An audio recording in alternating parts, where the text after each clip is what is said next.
Naghain na ng diplomatic protest ang Pilipinas laban sa panibagong panghaharas ng China sa ating mga barko sa West Philippine Sea, kung saan nag-deploy pa ang China ng kanilang barkong pandigma.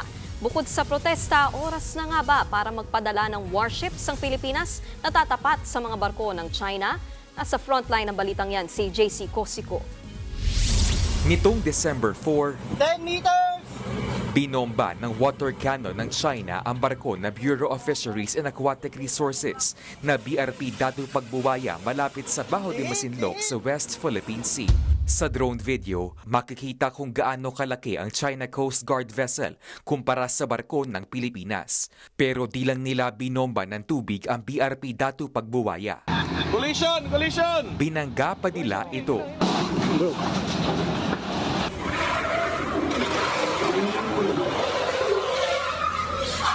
Sa kauna-unahang pagkakataon, binuntutan din ng People's Liberation Army Navy o barkong pandigma ng China ang mga barko ng Pilipinas. Ilan lang yan sa mga insidente na panghaharas ng China kamakailan, pero hindi raw magpapatinag dyan ang Pilipinas. It will not deter the Philippine government in deploying our government vessels to support the security and safety of our Filipino fishermen.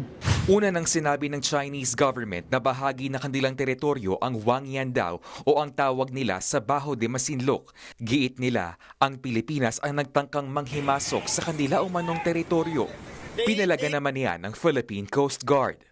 Alam naman natin na sila mismo ang nagbabiolate ng UNCLOS. Sila mismo nagtitrespass ng ating exclusive economic zone. Ngayong nag-deploy na ang China ng barkong pandigma sa West Philippine Sea, magde-deploy na rin ba tayo ng sarili nating warship? Sagot ni PCG spokesperson for the West Philippine Sea, Commodore G. Tariela. Nakadepende ito kay Pangulong Bongbong Marcos at sa Armed Forces of the Philippines. The Commander-in-Chief, the President himself, has the full authority to decide on this. This is not a recommendation. All I'm saying is that in terms of reciprocity, that can be a policy option that can be carried out.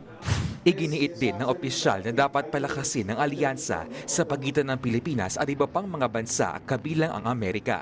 Naghain na ng panibagong diplomatic protest ang Pilipinas laban sa China matapos ang panibagong panghaharas ng China sa Baho de Masinloc. Sumatotal, umabot na sa 6 na po ang inihaing diplomatic protest ng Pilipinas laban sa China ngayong taon at halos 200 mula nang magsimula ang administrasyon ni Pangulong Bongbong Marcos.